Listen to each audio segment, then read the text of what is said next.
আদা রসুন পেস্ট দিলাম, হলুদ গুঁড়ো দিলাম, নুন দিলাম, লঙ্কা দিলাম।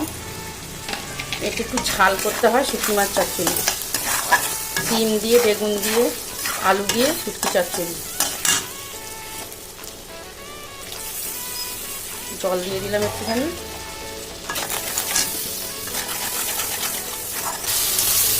বেগুনগুলো দিয়ে দিলাম।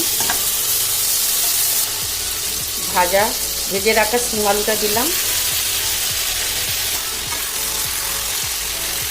একটু জল দিয়ে কষে নিব।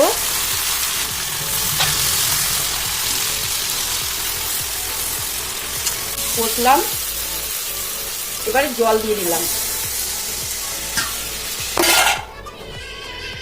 ধনে পাতা দিলাম, শুটকি মাছটা দিয়ে দিলাম।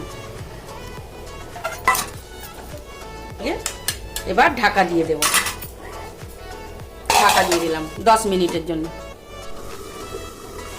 10 মিনিট পর তুললাম, হয়ে গেছে।